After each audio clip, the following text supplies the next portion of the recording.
Hello. कैसे चल रही है आपकी सबकी पढ़ाई? और भी आप देख रहे हो ना, एनटीपीसी के अलावा बहुत सारे एग्जाम्स आ रहे हैं। अभी तो बिहार ने भी वापस से T4 निकाल दिया है ना टीचर्स के लिए। तो अभी आपको अपनी पढ़ाई तेजी से करनी है। और आप क्या कर रहे हैं? आराम कर रहे हैं? नहीं करना है आपको आराम। इस बार आपको नौकरी लेनी है कि नहीं लेनी है? भाई आप पढ़ोगे नहीं तो नौकरी कैसे मिलेगी? पढ़ना तो पड़ेगा ना। इतनी सारी वैकेंसीज आ रही हैं तो आपके पास बहुत सारा अवसर है जिसके लिए आप बहुत अच्छे से प्रिपरेशन कर सकते हो। और हमारा ये प्रशिक्षण क्लासेस आपके लिए ऑनलाइन प्लेटफॉर्म इसीलिए लेके आया है कि आपकी तैयारी को और बेहतर करा पाए। ठीक है, तो अभी आपको रेस्ट नहीं करना है, आपको पढ़ाई पे फोकस्ड रहना है। तो देखिए, मैं आपके लिए आज फिर से PYQ कॉन्सेप्ट लेके आई हूँ, जिसमें कि प्रीवियस ईयर के जो क्वेश्चंस हैं वो मैं सॉल्व कराऊंगी।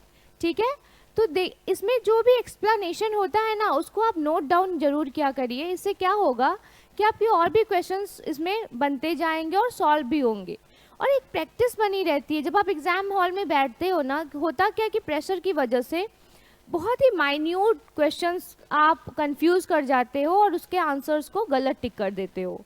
तो जब आप एक्सप्लेनेशन सुने रहते हो तो कहीं ना कहीं वो आपके दिमाग में फीड रहता है, और जब आप वो क्वेश्चन सामने देखते हो तो वो चीज़ें क्लिक करती हैं कि अरे इसका तो मैम ने एक्सप्लेनेशन कराया था, ये नहीं होगा, ये होगा। तो कन्फ्यूजन्स और डाउट्स जो होते हैं ना, वो क्लियर होते हैं एक्सप्लेनेशन से। और आप लोग क्या करते हो, बस क्वेश्चन देखा, आंसर्स के ऑप्शंस देखे और टिक मारा, निकल लिए। ऐसे नहीं होता। तो ध्यान से आप पढ़ा करो। चलिए, ज़्यादा टाइम वेस्ट नहीं करूंगी। अब देखते हैं हमारा आज का पहला क्वेश्चन क्या है। लाल रक्त कोशिकाओं का जीवन काल कितना होता है? What is the life span of red blood sales RBC? बताइए कि RBC जो होती है, ये हमारे जो बॉडी होती है उसमें कितने दिनों तक रहती है, उसके बाद क्या होता है? 115 से 120 दिन तक, 60 से 65 दिन, 15 से 20 दिन, 30 से 35 दिन। बताइए कितने दिन रहती है? तो इसका जो राइट आंसर होगा वो होगा ऑप्शन ए। जो हमारी RBC होती है वो सिर्फ और सिर्फ 115 से 120 दिन की होती है। इसके बाद ये क्या होती है? डेड हो जाती है। और ये डेड होके कहाँ जाती है? तो स्प्लीन में। इसीलिए स्प्लीन को क्या कहते हैं? इसको प्लीहा भी कहते हैं। स्प्लीन को क्या कहते हैं? कब्रिस्तान कहते हैं। ग्रेवयार्ड, कब्रिस्तान ऑफ ब्लड, मतलब रक्त का कब्रिस्तान। ठीक है, तो कभी कभी आपको पता है मैंने ये चीज क्यों बताई? कई बार एग्जाम्स में पूछा गया है ये क्वेश्चन कि स्प्लीन या रक्त का कब्रिस्तान किसको कहते हैं? हाँ, बताइए किसको कहते हैं? स्प्लीन को कहते हैं। तो ये क्वेश्चन भी एग्जाम्स में आ सकते हैं। यहाँ पे देखिए, क्वेश्चन तो एक था कि लाल रक्त कोशिकाओं का जीवन काल कितना होता है, लेकिन इससे आपको एक और क्वेश्चन मिला कि स्प्लीन या रक्त का कब्रिस्तान किसको कहा जाता है? तो किसको कहा जाता है? स्प्लीन को कहा जाता है।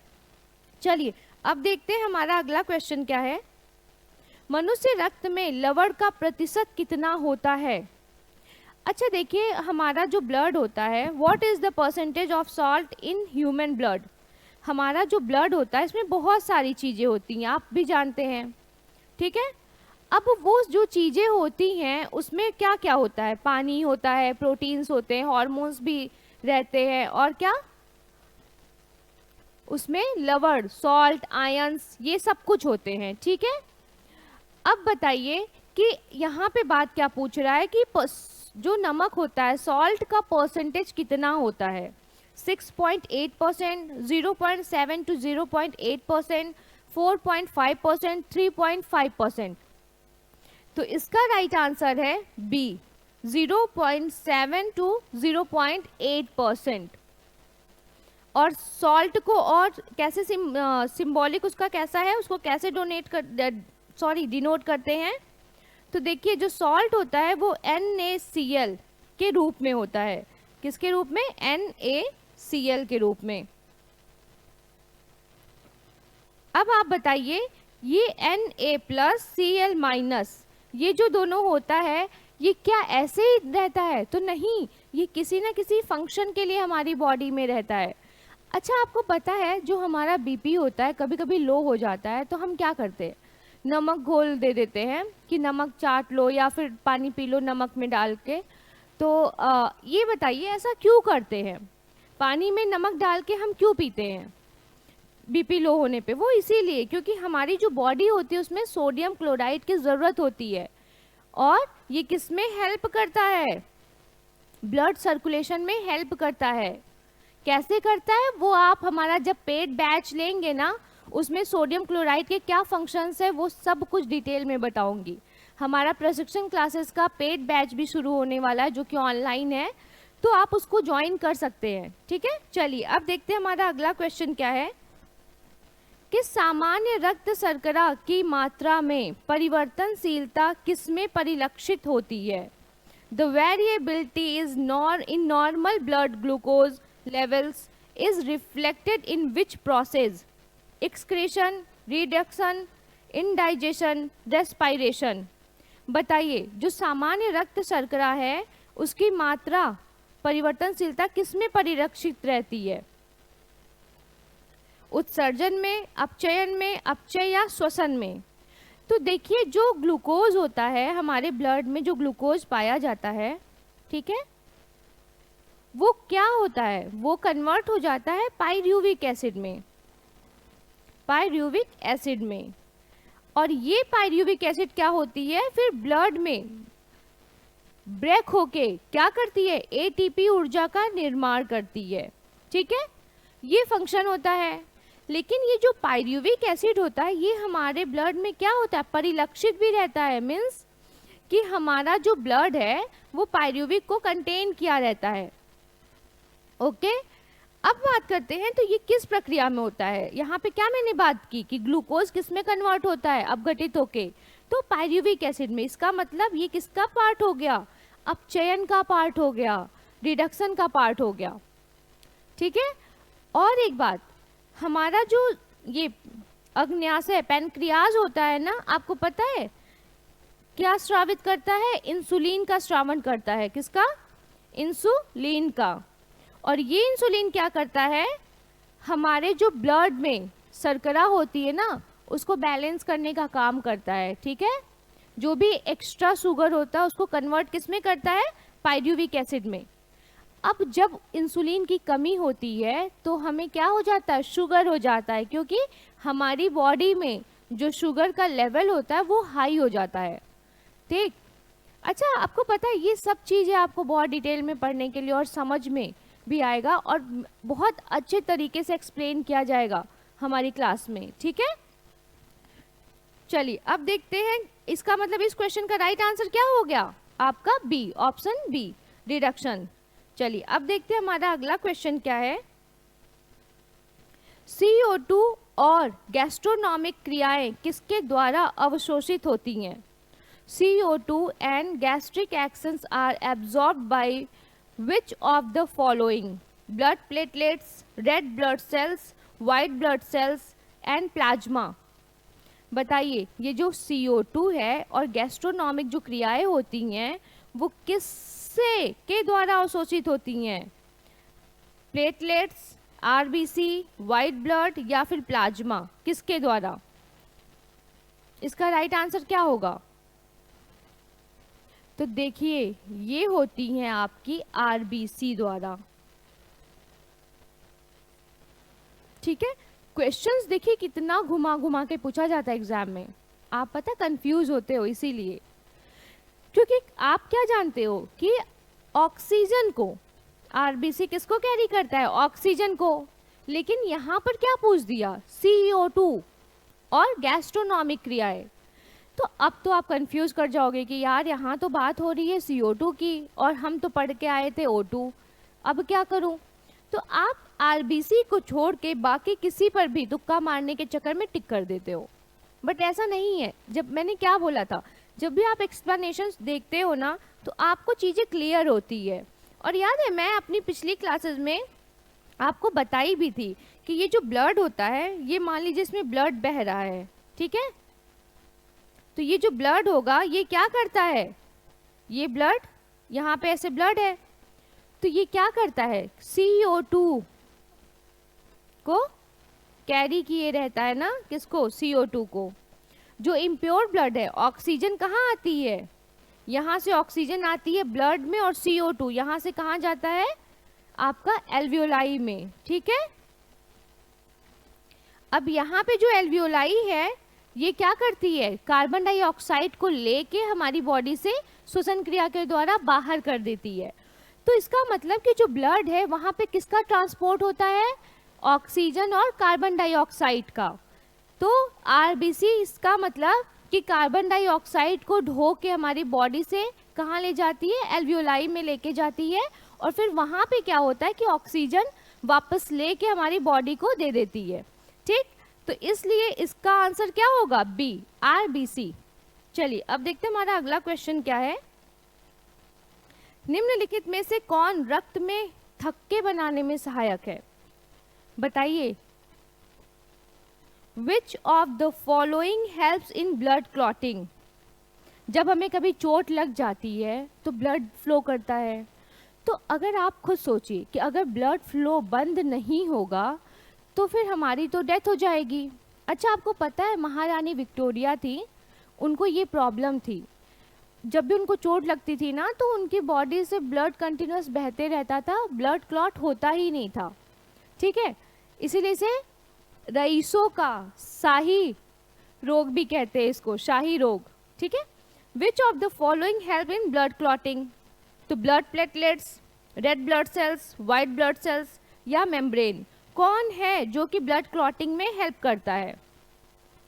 तो देखिए जो ये है रक्त प्लेटलेट्स, इसमें कुछ ऐसे प्रोटीन्स पाए जाते हैं जो मैं अभी रिवील नहीं करूँगी, हमारे नेक्स्ट क्वेश्चन में करूँगी। तो उसमें कुछ ऐसे प्रोटीन्स पाए जाते हैं जो कि किस में हेल्प करते हैं, वो हेल्प करते हैं ब्लड को जमाने में। और एक बात बता दूं कि जो ब्लड को जमाने में और कौन हेल्प करता है, तो विटामिन के भी, विटामिन के, इसकी कमी से भी हमारे शरीर में जब चोट लगती है तो ब्लड जमना बंद नहीं होता, मतलब ब्लड जमता ही नहीं है, ब्लड फ्लो करते रहता है, बहना बंद नहीं होता, ठीक है। तो विटामिन के की कमी से भी ये प्रॉब्लम होती है, और इसके लिए कौन रिस्पॉन्सिबल है ब्लड को जमाने के लिए, तो प्लेटलेट्स, ठीक। चलिए अब देखते हैं हमारा अगला क्वेश्चन क्या है। निम्नलिखित में से कौन सा रक्त समूह सार्वभौमिक दाता कहलाता है। Which of the following blood groups is called the universal donor, किसको कहते हैं, AB plus, AB minus, O plus, O minus, बताइए किसको कहा जाता है। अब आप सोच रहे होंगे कि AB तो सुना था, ठीक, A सुना था, B सुना था, O सुना था, ठीक है, ये क्या है, आपके ब्लड ग्रुप है, ठीक है। कितने टाइप के होते हैं, तो 4 टाइप के होते हैं ब्लड ग्रुप्स। अब इसकी खोज किसने की थी, तो 1901 में कार्ल लैंडस्टीनर ने की थी, कार्ल लैंडस्टीनर, इन्होंने ब्लड ग्रुप की खोज की थी। अब बताइए कि उन्होंने तो ये बताया था A, B और O ये ब्लड ग्रुप होते हैं। अब यहाँ पे कह रहा है AB plus, AB minus, O plus, O minus. तो पता है जब आप एक्सप्लेनेशन नहीं सुनोगे तो ये हमेशा भूल जाओगे और आप समझ नहीं पाओगे कि आपको क्या टिक करना है, O प्लस, O माइनस, आप कंफ्यूज करोगे। आपको पता है ये जो O प्लस, O माइनस है वो किसकी वजह से है, वो है रिसस बंदर में एक फैक्टर पाया जाता है जिसको कहते हैं RH फैक्टर, और इसकी खोज भी किसने की थी, कार्ल लैंडस्टीनर ने, किस सन में, 1940 में, ठीक है, और कुछ साइंटिस्ट की मदद से की थी। तो अब बात करते हैं कि RH फैक्टर्स क्या है। एक रिसस बंदर था, ठीक है, रिसस बंदर, उनमें ये पाया गया क्या, ये कुछ प्रोटीन्स पाए गए और वही सेम प्रोटीन्स ह्यूमंस बीइंग में भी पाए गए। उसी आधार पर RH पॉजिटिव RH निगेटिव में हम लोग इसको कैलकुलेट करते हैं। तो सार्वभौमिक दाता मतलब कि यूनिवर्सल डोनर कौन है, AB या फिर O? तो O पॉजिटिव क्या होता है, यूनिवर्सल डोनर। ये हर किसी को डोनेट कर सकता है ब्लड। और क्यों कर सकता है, क्योंकि ऑक्सीजन के पास क्या होता है बताइए, एंटीबॉडी होती है। कौन सी, A एंड B दोनों। यही रीजन है कि एंटीबॉडी होने के कारण, A या B दोनों होने के कारण क्या करते हैं, ये किसी को भी ब्लड दे सकते हैं। ठीक है। और एक बात, O के पास एंटीजन नहीं होता। ठीक है। और ये हमेशा याद रखिएगा, कभी कभी एग्जाम्स में ये भी पूछा जाता है कि एंटीजन किसके पास नहीं पाया जाता, किस ब्लड ग्रुप में एंटीजन नहीं पाया जाता है। तो वो किस में नहीं पाया जाता है, आपका ऑक्सीजन में नहीं पाया जाता। इसमें क्या पाया जाता है, एंटीबॉडी पाई जाती है। और वो एंटीबॉडी कौन सी है, A और B है। ठीक, चलिए अब देखते हैं हमारा अगला क्वेश्चन क्या है। रक्त का वह भाग है जिसमें 92% जल होता है और शेष 8% में प्रोटीन, खनिज, हार्मोन्स, एंजाइम्स एंड तथा अन्य पदार्थ होते हैं। Is the part of blood that contains 92% water and the remaining 8% consist of proteins, minerals, hormones, enzymes and other substances. Red blood sales, white blood cells, blood platelets, plasma. बताइए क्या होता है। अच्छा, आप सबको पता है ना, जो हमारा रक्त होता है ये प्लाज्मा, जो कि पूरे रक्त का कितना 555% 55% कंटेन किए रहता है। ये प्लाज्मा और कार्ब सेल्स, रक्त कणिकाएं, जिसमें क्या आता है आपका लाल रक्त, सफेद रक्त और प्लेटलेट्स आता है। ठीक है। अब बताइए कि जो ये ब्लड प्लाज्मा है इसमें कितना % जल का होता है, तो 92% जल और बाकी के 8% में प्रोटीन, खनिज, हार्मोन्स, एंजाइम्स होते हैं। ठीक, तो इस क्वेश्चन का राइट आंसर क्या होगा, आंसर डी। इसका राइट आंसर होगा डी, क्या होगा, प्लाज्मा। ठीक है। चलिए अब देखते हैं हमारा अगला क्वेश्चन क्या है। मानव शरीर के किस अंग पर एंजियोप्लास्टी की जाती है। On which organ of the human body is angioplasty performed. Kidney, lungs, heart and stomach. किस में की जाती है एंजियोप्लास्टी। अरे आप सबने नाम सुना होगा। एंजियोप्लास्टी का क्या मतलब होता है बताइए। जो वेन्स होती हैं वो अगर सिकुड़ जाती हैं या ब्लॉक कर जाती हैं तो उसको क्या किया जाता है, फुलाया जाता है। तो किस में होता है, वो हार्ट में होता है, हृदय में। ओके, चलिए अब हमारा अगला क्वेश्चन देखते हैं क्या है। हीमोग्लोबिन में मौजूद प्रोटीन है। Is the protein present in haemoglobin. Albumin, globin, globulin, haem. बताइए हीमोग्लोबिन में कौन सा प्रोटीन होता है जो कि ऑक्सीजन को कैरी करता है। भाई ये बहुत आसान क्वेश्चन है, आप बता सकते हो।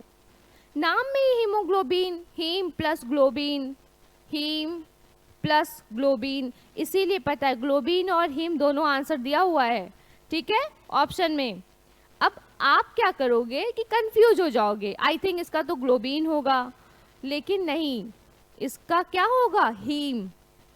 हीम क्या है, एक प्रोटीन है जो किसको कैरी करता है, ऑक्सीजन से रिएक्शन करके ऑक्सी हीमोग्लोबिन का निर्माण करता है, ऑक्सी हीमोग्लोबिन का निर्माण करता है। ठीक है, हीम किससे रिएक्शन करता है, तो ऑक्सीजन से। कभी कभी ये क्वेश्चंस भी पूछे जाते हैं एग्जाम्स में। ओके, और कभी कभी ये भी पूछा जाता है कि अगर हीम ऑक्सीजन से रिएक्शन करता है तो बनाता क्या है। मीन्स कि ऑक्सीजन और हीमोग्लोबिन के रिएक्शन में क्या बनता है, उनके कॉम्बिनेशन में क्या बनता है, तो क्या बनता है, ऑक्सी हीमोग्लोबिन का फॉर्मेशन होता है। ठीक है। अच्छा, ग्लोब्यूलिन और एल्ब्यूमिन का क्या काम होता है, ये प्रोटीन्स हैं, इनका काम क्या होता है। संक्रमण से बचाने में हेल्प करते हैं क्या ये? भाई आप लोग थोड़ा पढ़ाई लिखाई करिए, खुद से आप देखिए डाउट में चले गए। आप पढ़िए, इसीलिए तो मैं कहती हूँ किसी भी जो भी मैं यहाँ टॉपिक पढ़ाती हूँ ना उसको आप एक बार खुद से भी पढ़िए, और फिर जब हमारे बैच स्टार्ट होंगे तो आप उनमें भी आके उस चीज़ों को देखिए, पढ़िए, पढ़ेंगे ना तो चीज़ें कॉन्सेप्ट बहुत क्लियर होता है। ओके, ठीक है। चलिए अब देखते हैं हमारा अगला क्वेश्चन क्या है। मानव शरीर की पल्स दर की जांच क्यों की जाती है? Why is the pulse rate of the human body checked? दिल की फंक्शनिंग जांचने के लिए, मस्तिष्क की फंक्शनिंग जांचने के लिए, रक्त की मात्रा जांचने के लिए, या फेफड़ों की स्थिति जांचने के लिए? ये तो बहुत ही मतलब इजी क्वेश्चन है, इसका तो आप आंसर दे सकते हो कि भाई पल्स रेट क्यों चेक किया जाता है? हाँ, रक्त की मात्रा के लिए? नहीं ना, किसके लिए? दिल की फंक्शनिंग जांचने के लिए, चेक द हार्ट फंक्शन। ठीक है, ठीक। चलिए अब देखते हैं इसका आंसर ए सही होगा। अब देखते हैं हमारा अगला क्वेश्चन क्या है।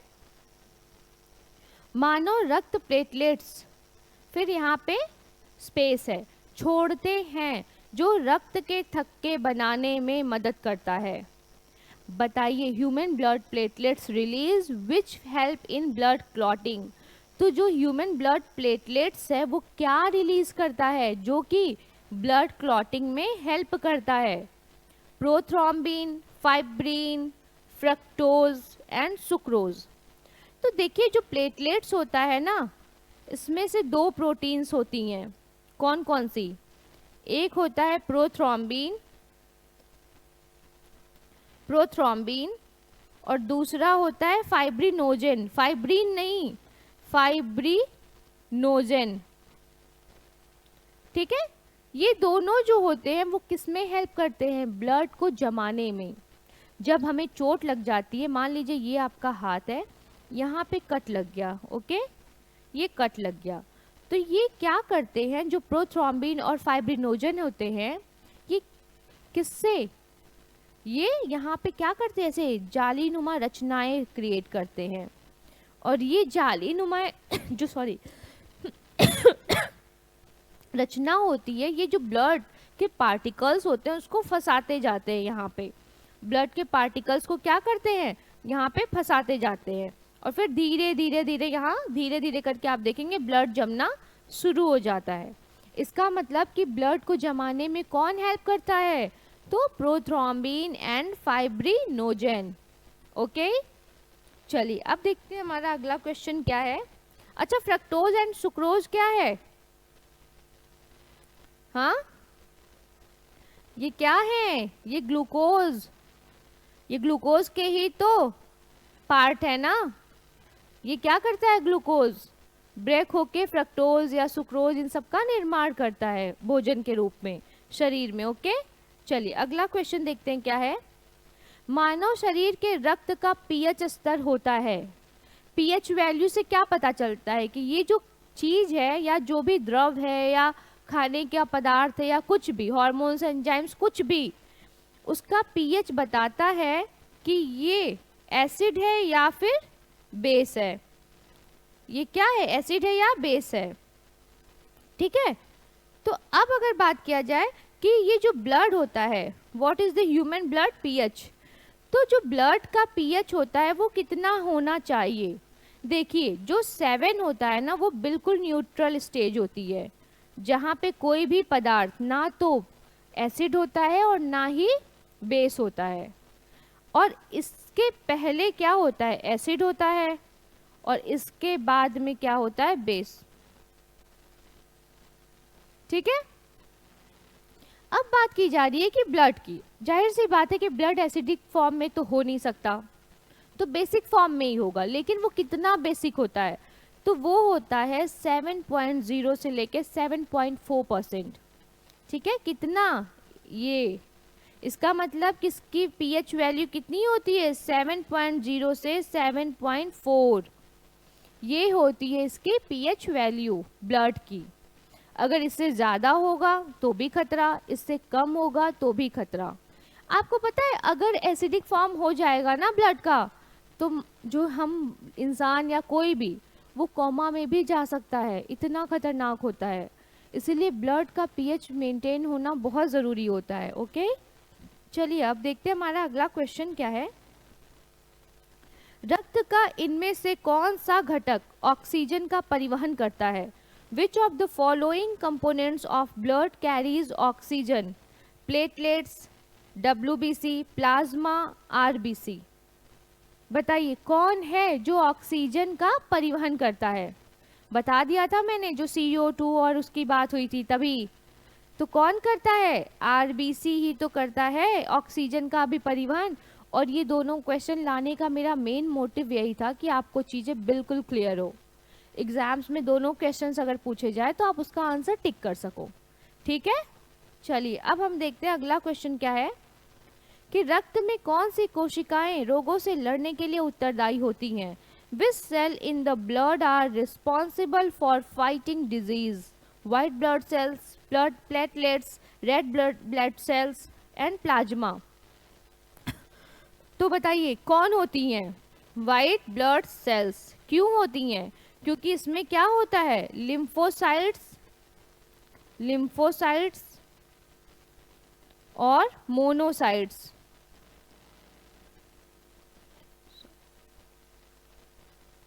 लिम्फोसाइट्स और मोनोसाइट्स, ठीक है,